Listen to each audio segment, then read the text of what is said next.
Right now, we've basically added solar. So that's one of our big promotion right now. We're trying to basically make the world energy independent.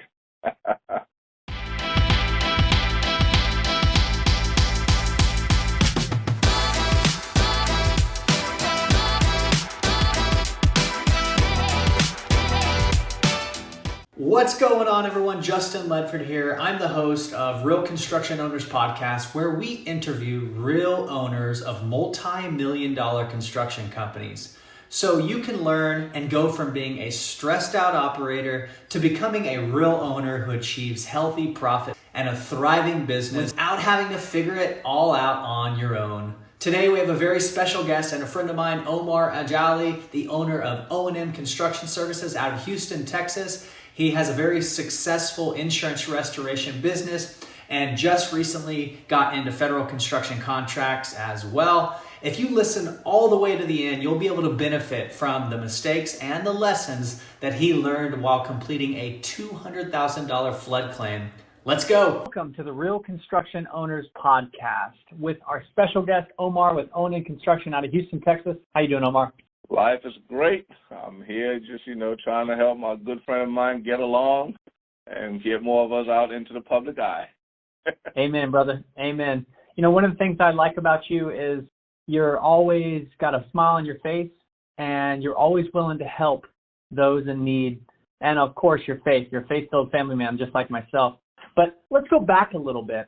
Talk to our audience how you got started into construction and drive us down memory lane. Well, I got into this business about 2012. Actually, I was reluctant to get into it. It was my wife that actually pushed me into it. I was actually leaning towards, medical sales. That's really what I wanted to do. A white-collar boy, going into medical offices, selling equipment, that type of stuff. But I had also interviewed for a roofing company, and I thought it was a good idea, but I was feeling, the other opportunity better than roofing sales. And so after a couple of weeks, my wife said, hey, why don't you, the other folks didn't call back. I had a great interview, but they never called back. So my wife basically said, why don't you go back, why don't you reach out to that roofing company that you were planning on getting hired with? I said, okay, well, I guess I'll call them back. So I reluctantly went back. And it was the best decision I ever made. And so it's been gravy ever since.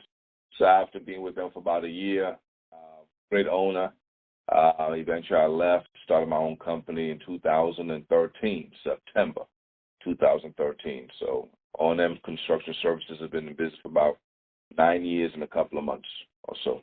What has been some of your biggest, one of your biggest challenges recently in the construction industry? Well, right now, we're always finding the insurance companies, they're trying to tighten the noose on us, trying to pay out less, pay for less claims, keep more of the client's money. And so that's been challenging, but we're still getting claims approved because, got to get out there and work. Sales is a numbers game after all, so we're out there hustling. My guys out there selling. It's been a little bit challenging. Some of them have had denials, so they're a little bit like, oh, man, this is ridiculous. So, well, never be discouraged. Just get out there and see more people. Eventually, you'll get more than your fair share of business as long as you're out there in front of the people, talking to them and so on and so forth. So, that's been the biggest challenge right now. Through the waiting for the insurance, trying to get them to pay out, then taking forever, then denying roofs. Have you ever done the appraisal process? I've heard about appraisal. I've never done one. I know it's another path to take. But I generally just simply do a reinspection, which is an in-house reinspection, or I basically hire a public adjusting firm that I've used for the last 5 or 6 years, and they have been incredible. They get all my claims approved. So, nice. But there's no claim ever denied, just delayed. So, so I don't mind the denials. I'm going to get it. That's awesome. Yeah, I did that for several years, the public adjuster route. But recently, I'm always trying new things, and the appraisal process, there's a Facebook group called the Lump Sum Contractor with Bradley Gardner, and he teaches how to get lump sum contracts approved using the appraisal process. And Omar, I'm telling you, as a brother in the insurance restoration industry, dude, it has been a game changer. Like, we're getting claims paid faster.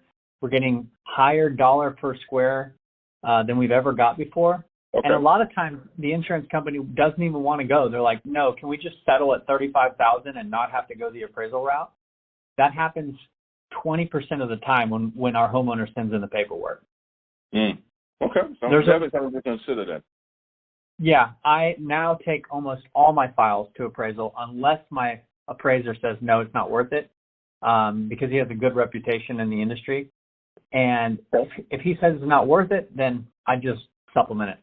But you and I are in the same boat, and our listeners are in the same boat. You're waiting forever to get paid by these insurance companies, and then, they're delaying, they're denying and fending. We all know that. Oh, yeah. What's a hole in your business, something that you need to improve on? Because on this podcast, I ask questions that are straight up, and it's going to help not only you realize where you're at, but where you need to go. Where is somewhere in your business you need to work on to make it flourish? Well, the area that I definitely am lacking, I've always been in the hunt for a good sales manager. Production is production. You have supplements here to take care of, but having a sales manager to come in who's responsible for hiring the sales team, developing the sales team, training the sales team will take a lot out of my plate. Because right now I'm doing, onboarding them, I'm training them, and so on and so forth. I like to be hands-on when it comes to training. That way I know that what they've been taught by me is what they put out in the field. And I definitely need to plug that hole of having a dedicated sales manager. And I'm not going to get anyone. I'd rather find someone internally who's already working for me where they can then develop to become that sales manager. And I think I found a guy who's supposed to be coming in tomorrow for an interview. He's actually, he calls himself a Lee Haight disciple. He actually bought the program on his own. Wow.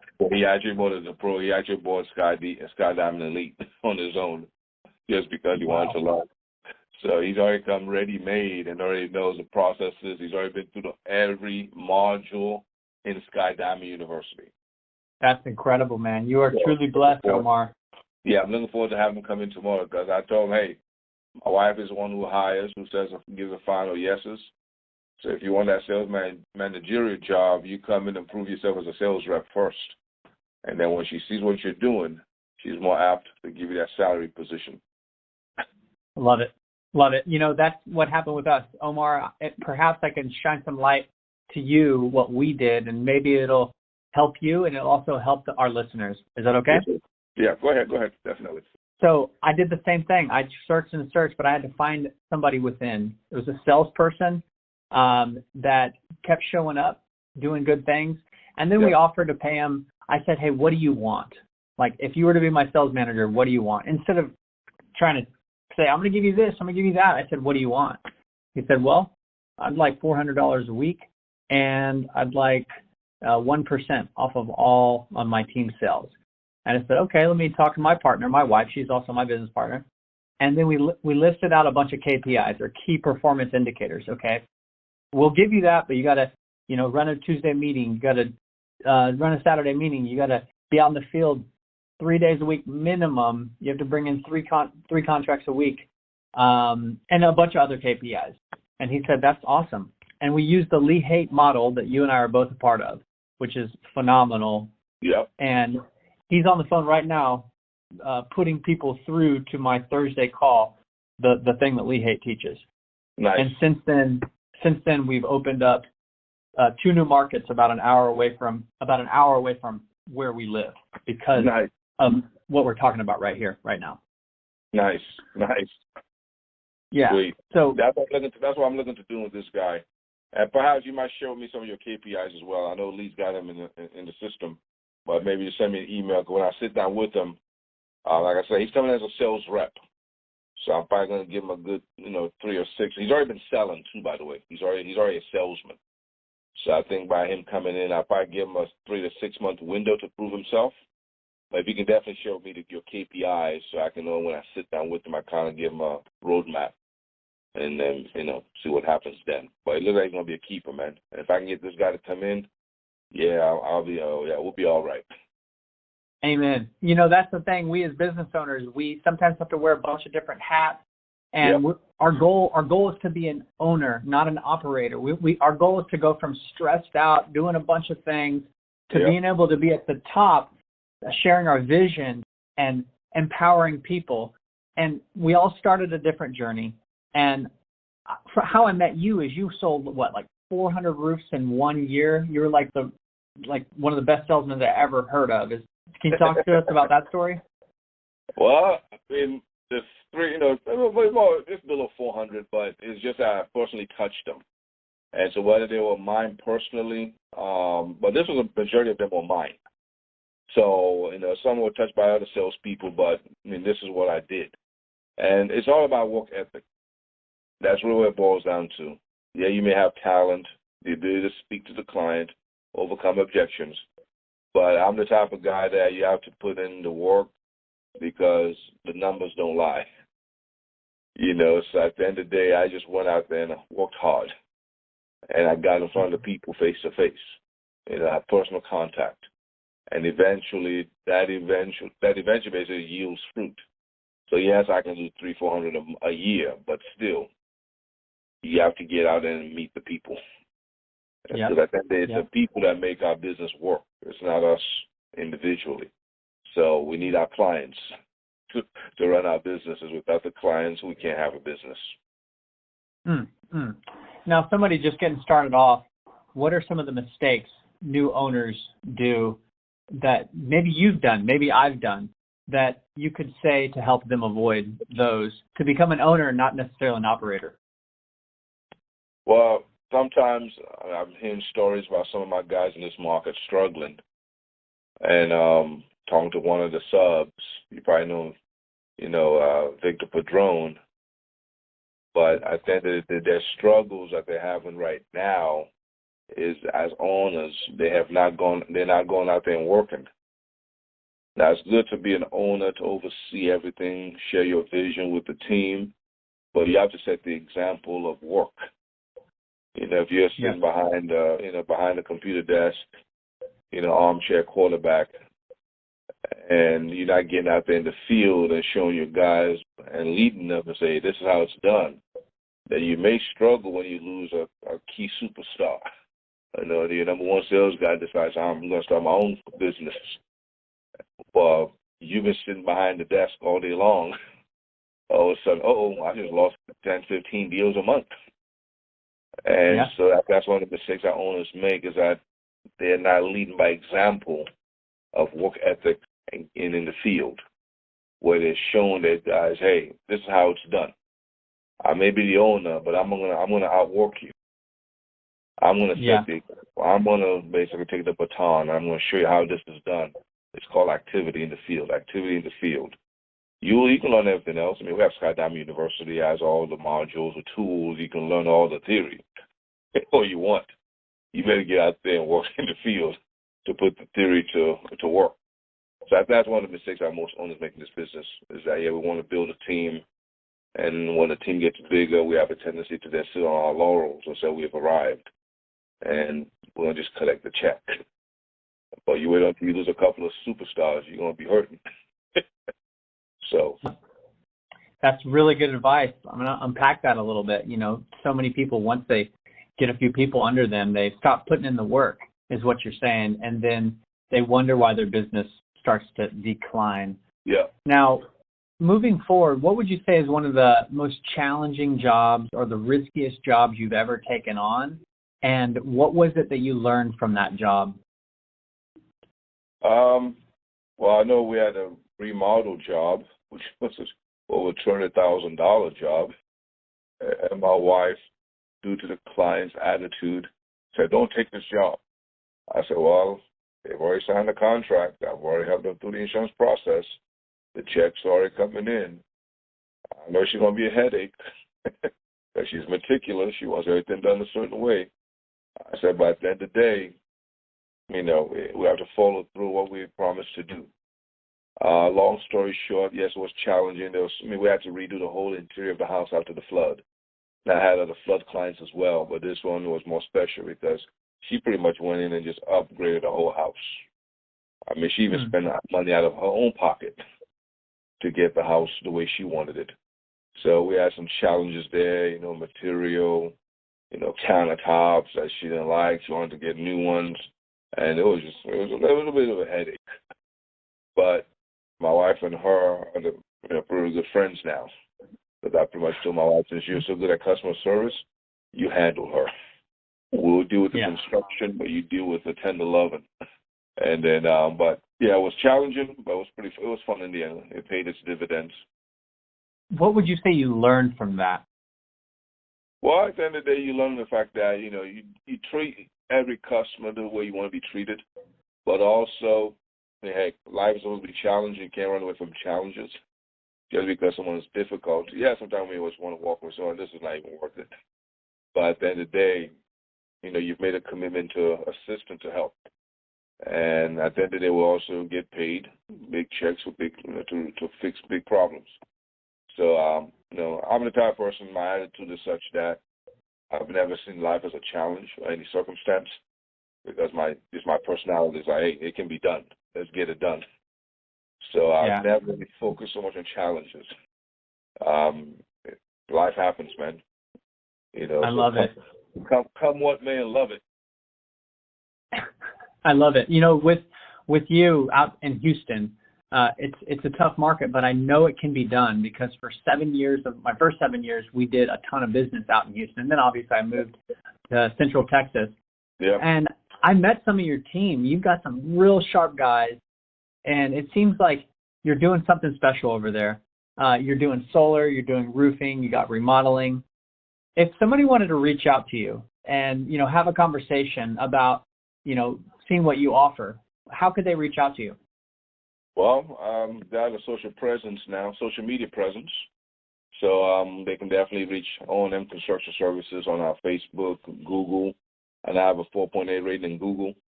But of course, they can always call the office, 713-234-7518. So we're in Stafford. And so, but that's how they can reach me. They can reach me at the office, and they can call my cell phone, 832-969-2246. So we can talk. Nice. Talk to me real quick before we go about what your goals are right now. Actually, my goals are really to just expand the company, because of the way that the company is structured. My goal has always been to bring in key individuals. I've got a project manager who's coming in starting in July. He's actually a sales rep who was actually recommended by Lee Haight because he actually worked for Lee 5 years ago in San Antonio as project manager. Nice. So he's coming on board now to be a project manager. This new guy coming on board to be a sales manager is going to be a blessing. I've got a media marketing guy in my office now. I've got a pretty strong office manager. And my wife, of course, is involved as well. So I'm getting these key positions filled. And as we continue to hire more people, but I'm trying to expand. Of course, solar is it's going to be a big game changer. Of course, you and I know you're in government contracts.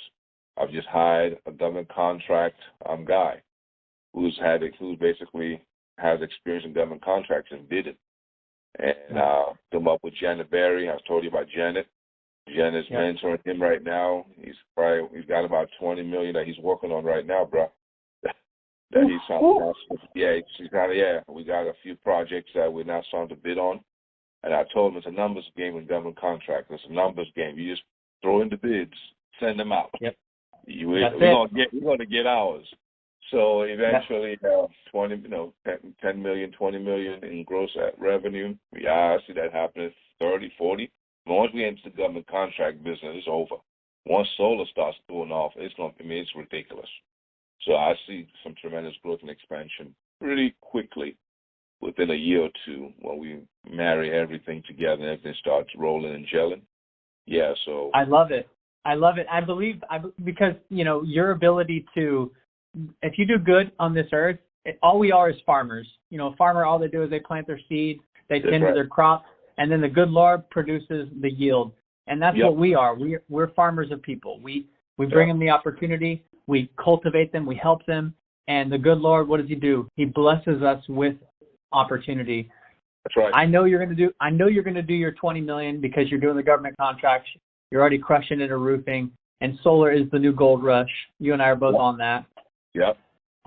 Omar, I appreciate you so much. Thanks for hopping on a quick call, and I look forward to doing this again, brother. Yes, sir. Appreciate it. God bless my golly, Miss Molly. It's Alghali. Take care, brother. Take care. Bye-bye.